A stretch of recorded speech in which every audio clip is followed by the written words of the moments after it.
Daar sê ook net 'n hartlike goeiemôre aan die mense wat aanlyn besig is om te kyk vir oggend.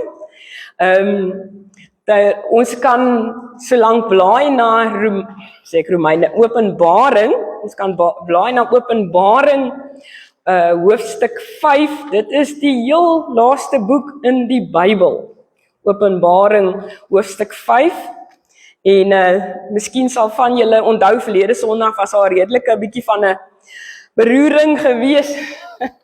Toe ek hier voorkom kry ek nie my bril nie en ek het my dood gesoek voor die tyd en sy arme Andrei het ek gesien, het gaan soek vir my bril in die kantoor en arme Renay het gesoek en hy was net skoonveld, so, maar die Here het gehelp, want toe kom ek met 'n skok agter waar ek nog so rukkie terug die letters redelik kon lees, sonder my leesbril is ek nou maar 'n bietjie verlore, maar dis maar deel van ouer word, so, maar gelukkig het ek vanoggend ek gesorg dat hierdie bril vanoggend hier is, so hy is hier, ons gaan die Bybel lees vanoggend, en interessant genoeg, toe ek by die huis kom, my man het nagskool gewerk, so hy was toe nou verlede Sondagoggend nie hier nie, en toe ek by die huis kom, want hy toe nou net van die nagskool afgekom, toe hy later aan wakker word in die oggend, vertel ek vir hom die hele episode met die bril, en ek sê vir hom, weet jy, ek het my baadjie opgelig, ek het my handsak, alles, ek kon net nie daai bril vir my kry nie, en oral het hulle gesoek.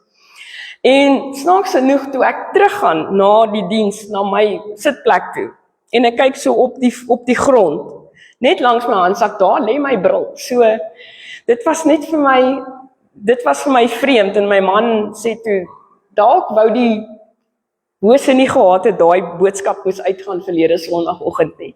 So wie weet, mens kan nie altyd sien wat in die geestelike wêreld aan die gang is nie, maar die boodskap het uitgegaan deur God se groot genade.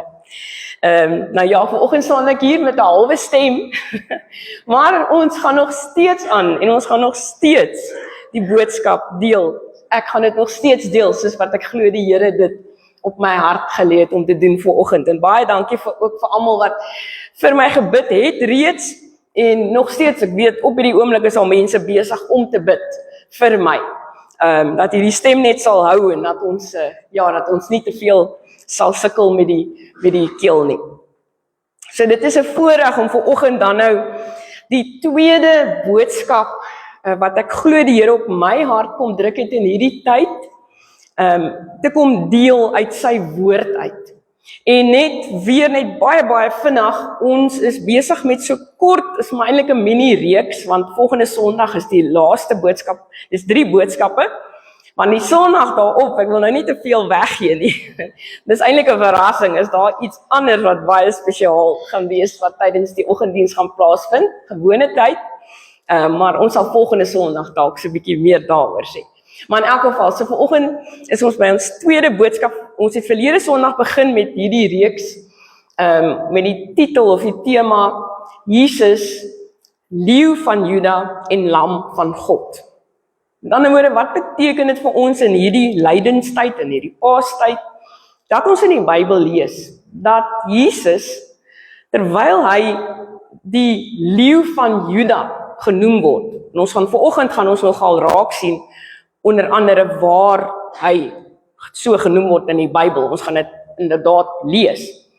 Terwyl hy genoem word, die koning van, die Leeu van Juda, wat natuurlik 'n beeld is van krag en van mag en van absolute, soos in Engels sê, power en authority, gesag. Hy het die mag, alle mag in die hemel en op die aarde behoort aan God. Hy kan enige maghebber, enige regering, enige land, hy kan die hele wêreld, as hy wil, in 'n oogwink, kan hy net so maak, en dit is verwoes. Dis die absolute krag, wat God besit, en wat natuurlik Jesus Christus in ook is, want hy is seun van God.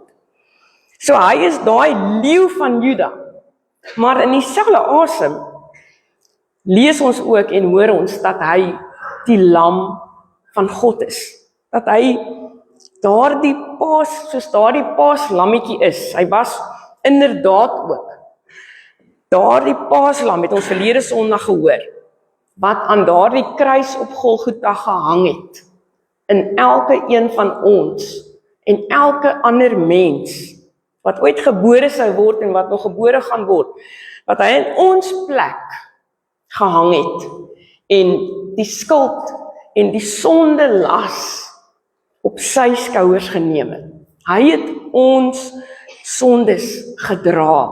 Dit het ons gehoor verlede Sondag. Die volmaakte offerlam. En hy dra en hy wil jou en my ook dra. Dit het ons verlede Sondag gehoor. Nou vanoggend gaan ons 'n bietjie stil staan by iets wat absoluut, hoe kan 'n mens sê, onbeskryflik is, wat nooit van tevore gebeur het nie en wat nooit van tevore weer sal gebeur nie. Naamlik 'n visioen, een van die visioene wat Johannes, onthou hy was een van die disippels van Jesus en toe later dan is hulle toe nou apostels genoem en Johannes het visioene gehad en een van hierdie visioene het hy op die eiland Patmos gehad rondom 'n troon, God se troon. En dit vind ons in Openbaring hoofstuk 5 wat ons vanoggend gaan lees, maar voordat ons daar gaan lees, daarvan in vers 1, dink ek gaan nie ver verkeerd wees. As ek vanoggend moet die stelling maak en sê, soos wat ons vanoggend hier sit, oud en jonk, die kleintjies is nou daar by die jam reeds, maar dan dink selfs in hulle ou hartjies sou dit ook so wees. In almal van ons se harte vanoggend, maak nie saak wie ons is nie, of hoe verskillend ons dalk mag wees, of hoe eners nie. En ek dink in baie ander mense op die aarde se harte, leef daar vanoggend 'n versigtiging. Of eintlik kan 'n mens amper sê, is daar 'n diepe sig vanoggend in jou en my harte. Ek weet definitief in my hart. As ons daaraan dink dat daar soveel swaar kry, soveel hartseer, soveel siektes, soveel lyding, soveel geweld, soveel oorloë. Ons het nou weer in die afgelope week gehoor van 'n nuwe oorlog daar in Iran, wat daar aan die gang is, en al die uitwerkings wat dit het op die olieprys, en dit gaan weer 'n effek hê op die petrolprys by ons, en die diesel ensovoorts. Dit is soos 'n domino effek, maar in elk geval, so die oorloë. En ek dink, dan is daar 'n sig in 'n mens se hart, wat jy net dink, kan dit nie net een of ander tyd tot 'n einde kom nie? Kan al die swaar kry nie net een of ander tyd ophou nie? Kan al hierdie oorloë, hierdie misdaad, hierdie geweld, kan dit tog net nie een of ander tyd einde kry nie?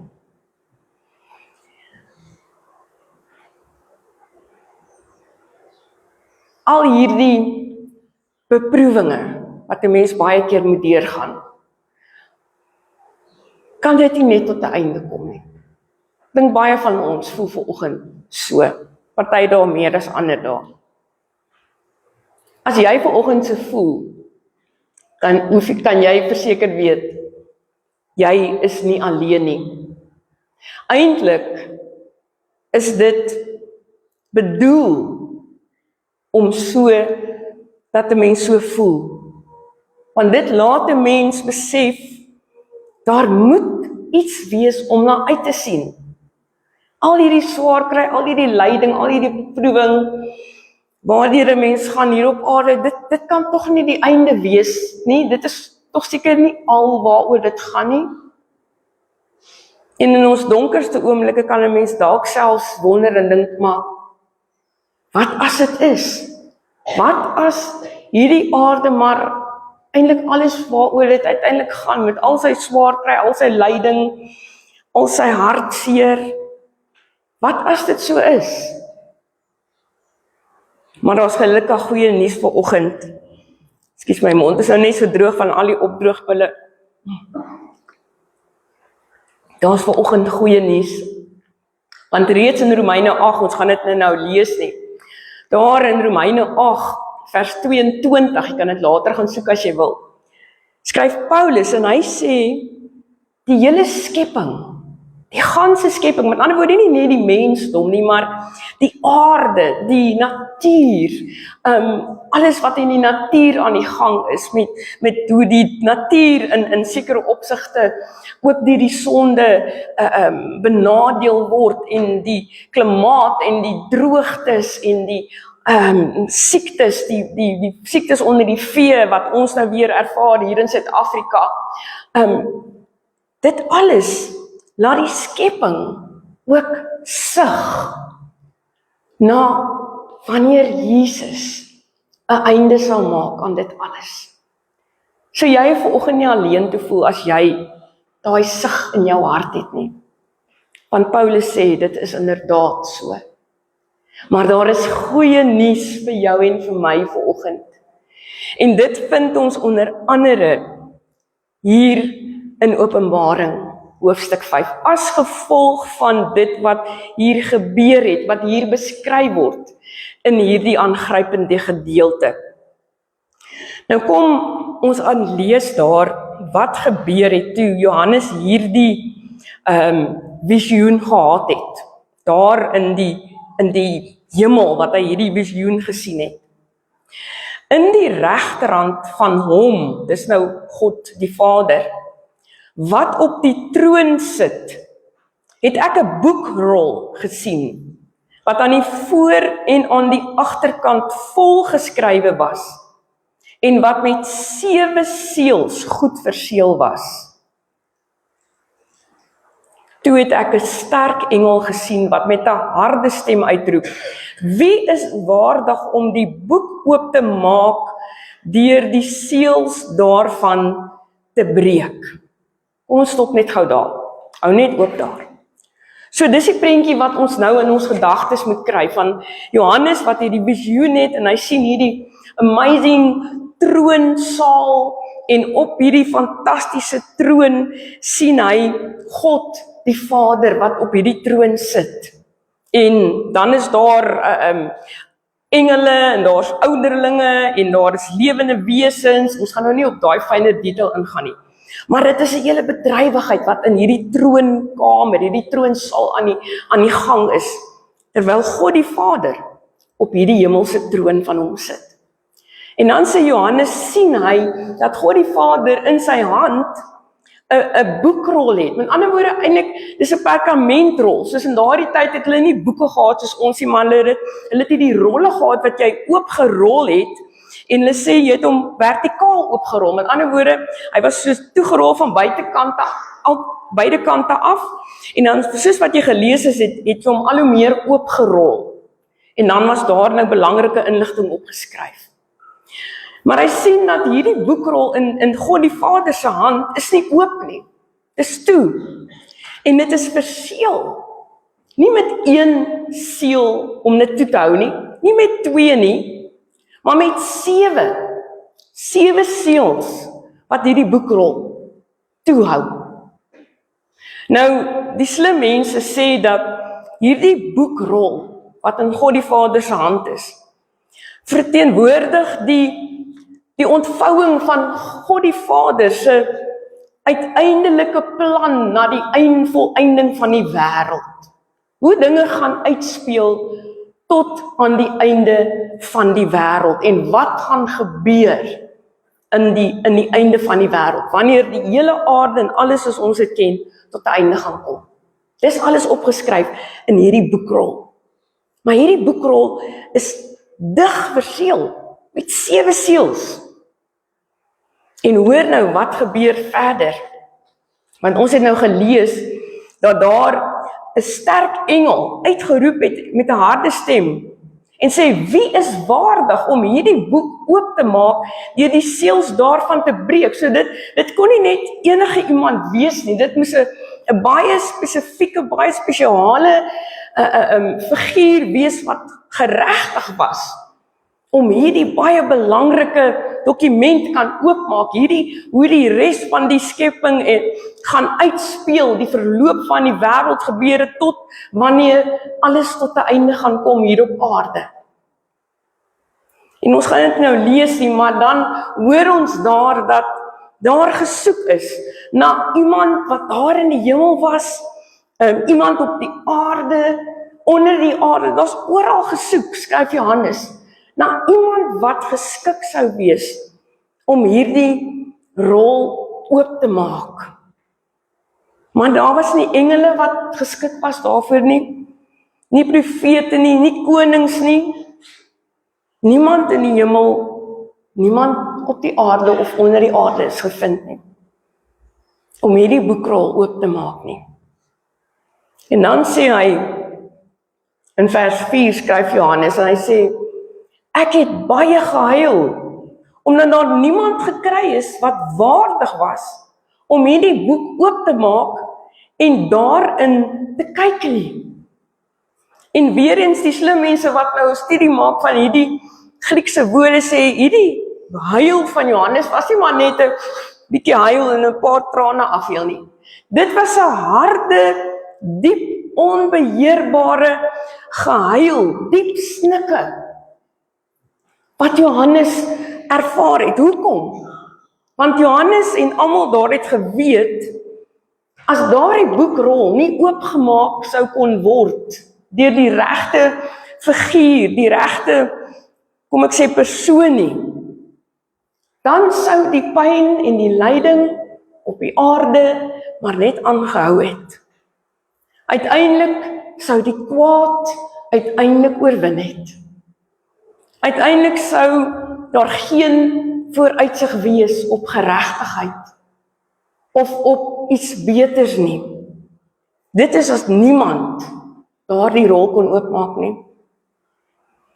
En ek dink baie mense in vandag se wêreld leef eintlik maar met daardie hopeloosheid in hulle hart, en hulle dink, dit gaan tog nooit tot 'n einde kom nie. Ek leef nou maar hier op aarde en ek leef my lewe klaar, maar daar's niks verder om na uit te sien nie.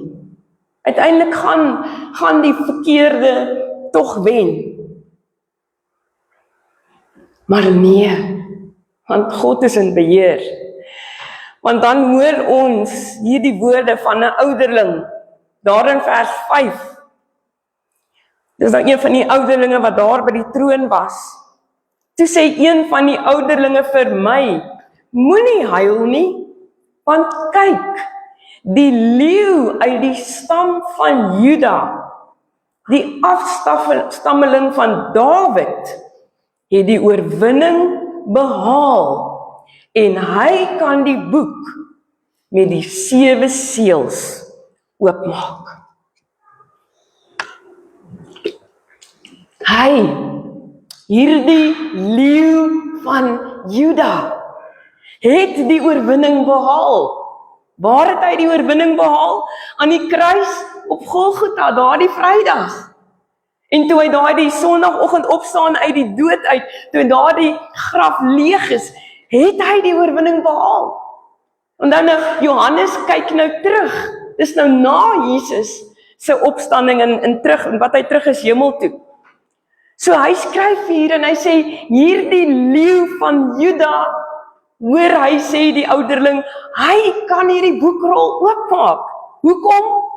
Want hy het die oorwinning behaal. Hy is waardig om dit te kan doen. Hy is die koning van alle konings. En waar kom hierdie beeld van Jesus as die leeu uit die stam van Juda, soos ons dit nou gelees het, 'n afstammeling van Dawid, waar kom dit vandaan? Dit kom uit Genesis 49, ons gaan nie nou weer so intoe blaai nie, maar jy kan dit self gaan lees as jy wil, wat Jakob daar vir die 12, sy 12 seuns, wat die 12 stamme van Israel verteenwoordig het, wat hy vir sy stam van Juda, vir sy seun Juda, sê uit jou gaan daar 'n koning uit voorkom, 'n heerser, hy sal soos 'n leeu wees, 'n veroweraar. Dit en Jesus, as jy nou deur al daai boring, dit is nie eintlik boring nie, maar toe ek klein was dit baie boring, as jy deur al daai geslagregisters gaan lees, wat sê, daai een was daai se pa, en daai een was daai se pa, en daai een was daai se seun, en uit daai een is daai persoon gebore, wat jy mos kry in die evangelies, as jy, of selfs in die Ou Testament. So as jy deur dit gaan lees, gaan jy agterkom, Jesus is gebore uit hierdie stam van Juda. Hy was uit die nageslag van Dawid, wat uit Juda se stam gebore is, wat dan genoem is die leeu van Juda. Daarom word na vir Jesus verwys as die leeu van Juda. So, en Johannes hoor dit, en hy moes seker van die een uiterste na die ander uiterste gegaan het. Hy was op die een oomblik nog, het hy gesnik soos hy huil, en die volgende oomblik hoor hy hierdie amazing aankondiging wat die ouderling sê, daar is iemand wat hierdie boekrol gaan oopmaak, en dis niemand anders as Jesus, wat die koning van alle konings is, die sterke leeu van Juda, die veroweraar. En as Johannes dit hoor, dan, want onthou nou, hy staan, hy kyk na die troon van God die Vader, en hy dink seker onmiddellik, yes, hierdie sterke leeu, hierdie kryger koning, wat sy vyande vernietig het. En as ek en jy dit hoor, die koning, die leeu van Juda, dan dink ons aan 'n God, wat sy vyande verpletter. Iemand, 'n God wat lyding onmiddellik laat ophou. 'n God wat alles onmiddellik oplos. Die sterke God, leeu van Juda, almal teer. Maar dan kom daar 'n skok in die hemel. En daar ook 'n skok vir jou, as jy nog nie van tevore hierdie gedeelte gelees het nie. Want kom ons lees verder. Onthou nou, Johannes staan en hy verwag om te draai en hierdie leeu van Juda te sien. Hierdie amazing, sterk, brullende leeu van Juda, wat die Satan en die bose magte oorwin het, daar aan die kruis. Vers 6 sê, kom ons gaan ons 'n bietjie vinniger aan terwille van die lees daar. Toe het ek voor die troon wat omring was deur die 4 lewende wesens tussen die troon en die ouderlinge 'n lam sien staan, die een wat geslag was. Hy het 7 horings en 7 oë gehad. Die 7 oë is die 7 geeste van God wat oor die hele aarde uitgestuur is. Hy het toegegaan en die boek ontvang uit die regterhand van hom wat op die troon sit. Het jy mooi opgelet daar? Daar staan nie, ek het gesien hierdie leeu nie.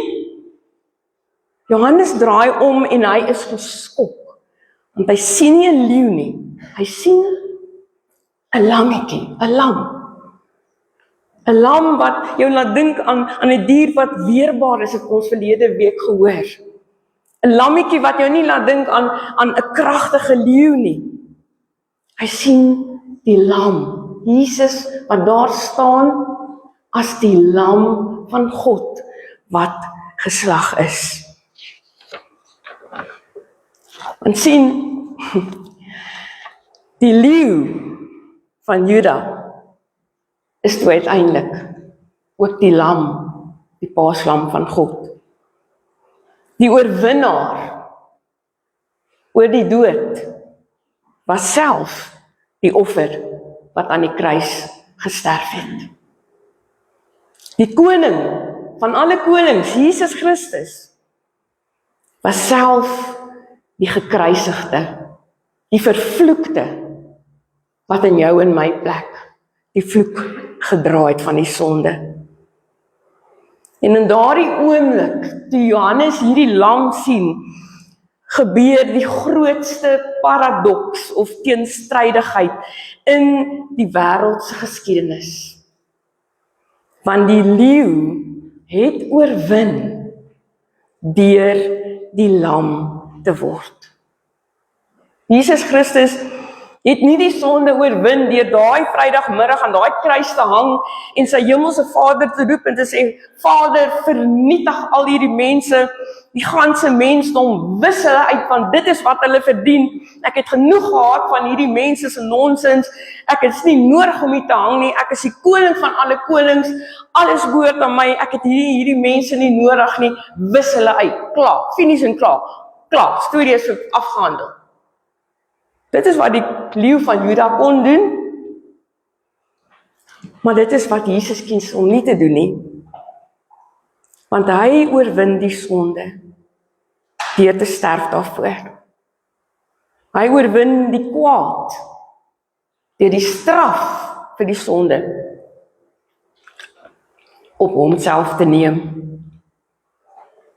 En die oorwinning van God,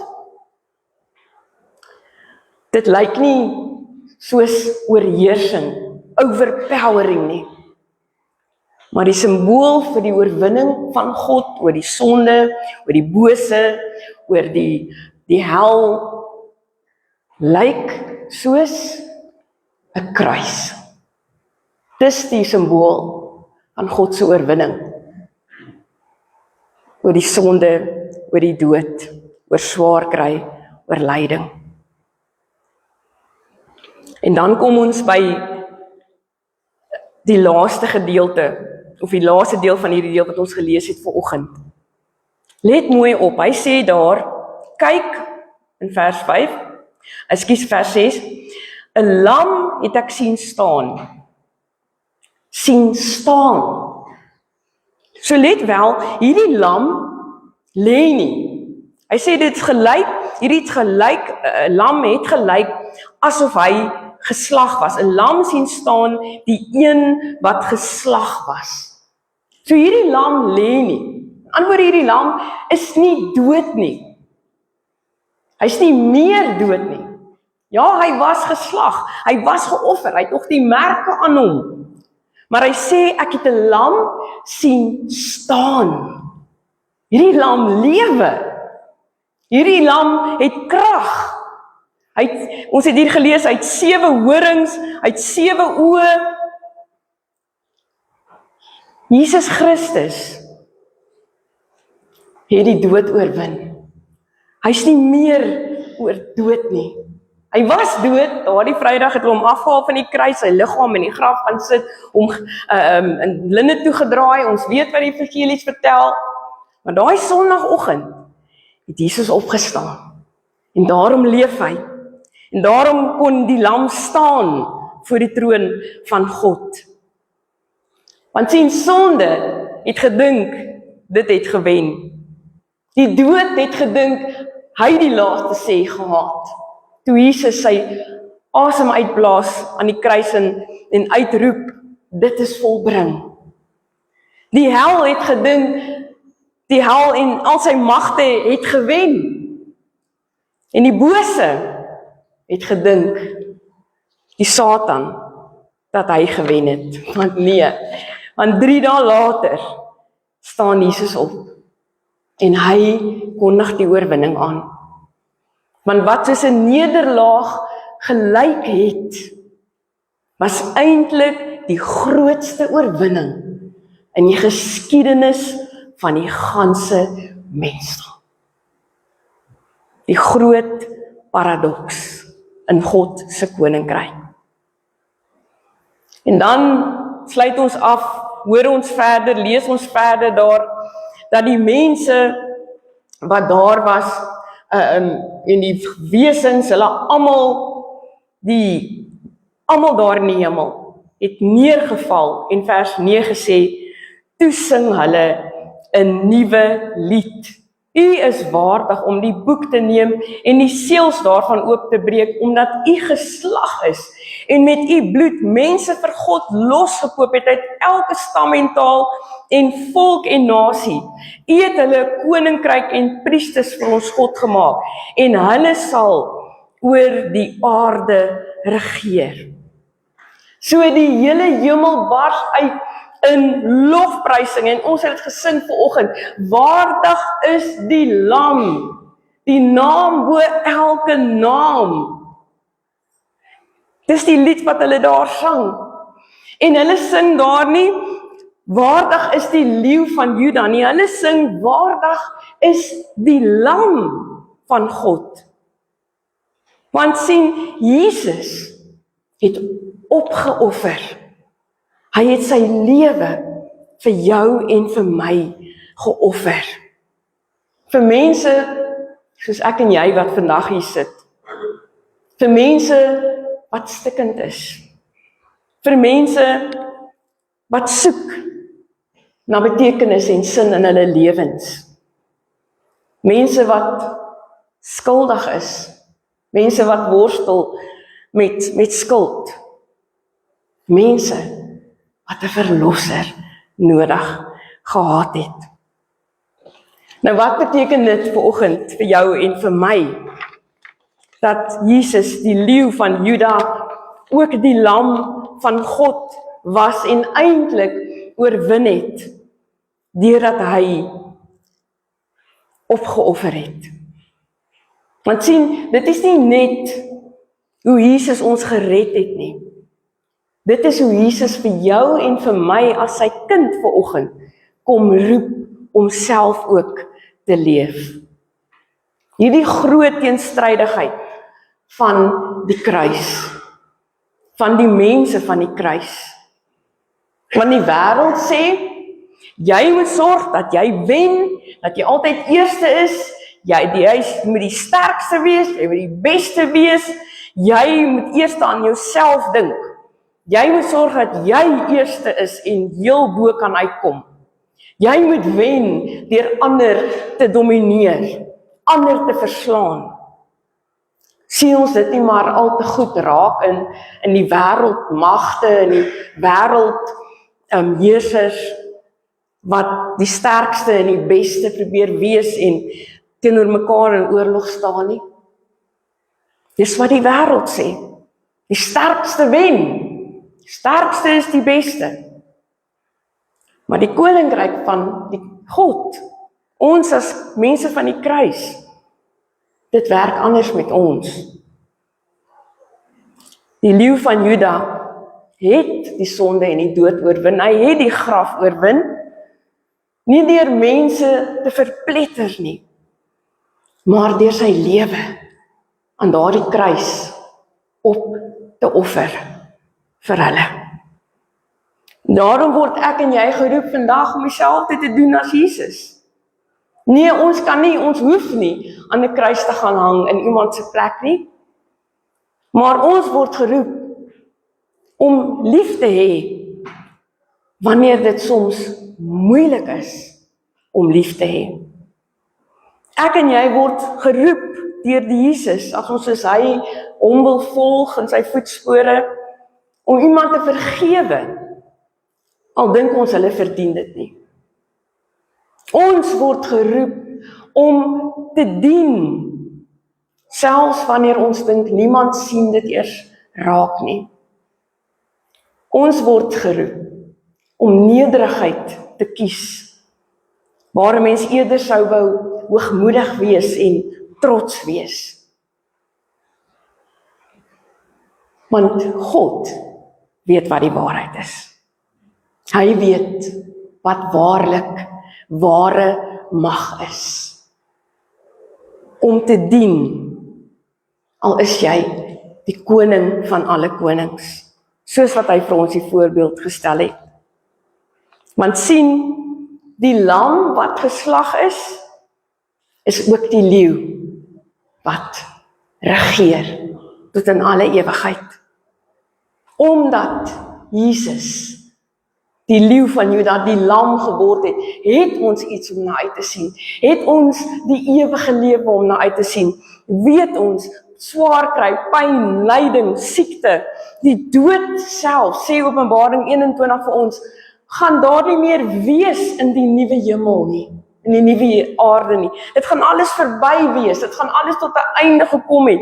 Ja, Jesus het oorwin. Aan die kruis reeds op Golgotha, en toe hy opgestaan het uit die graf. Maar nou is dit net 'n kwessie van tyd, in God se tyd, totdat dit uiteindelik tot 'n hoogtepunt gaan kom. En al al die kwaad, al die sonde, al die swaar kry, vernietig sal wees. Die uitnodiging vir oggend is vir jou en vir my om Jesus te volg, waar hy ook al gaan. Dat ek en jy vanoggend sal sê, Jesus, leer my om soos U te leef. Leer my om te lei met nederigheid. Leer my om mense te dien met moed. Leer my om lief te hê met opoffering. Leer my om soos U te leef, terwyl U die leeu van Juda is, maar ook die lam van God. Die wêreld, skryf iemand, word nie verander deur mense wat maak en breek en vernietig nie. Maar dit word verander deur gelowiges, wat soos die lam van God, die moed het van die leeu van Juda. Mag ek en jy die lam volg, en die moed van die leeu van Juda, wat in ons leef, deur God se Gees, hy kom gee dit vir ons. As ek kind van God is, dan gee die Heilige Gees God se moed in my, sy leeumoed in my hart, selfs as ek partykeer swak voel. Ja, Andre het dit Woensdag aand so mooi gestel, daardie gedeelte van Paulus, wat hy skryf daar in 2 Korintiërs, hoofstuk 12, en hy in vers 9 sê, wanneer ek swak is ek eintlik sterk. Want God se krag kom juis tot volle werking, wanneer ek swak is. Daarom sal ek eerder bly wees oor my swakhede. Mag dit van jou en my waar wees. Die leeu van Juda se krag leef in my, om te kan dien, soos die lam van God. Amen. Hemelse Vader, dankie dat ons vanoggend net hierdie aangrypende toneel weer kon hoor, dit kon lees, dalk vir die eerste maal. Johannes daar die visioen gehad het van die troonsaal van die hemel, en Here,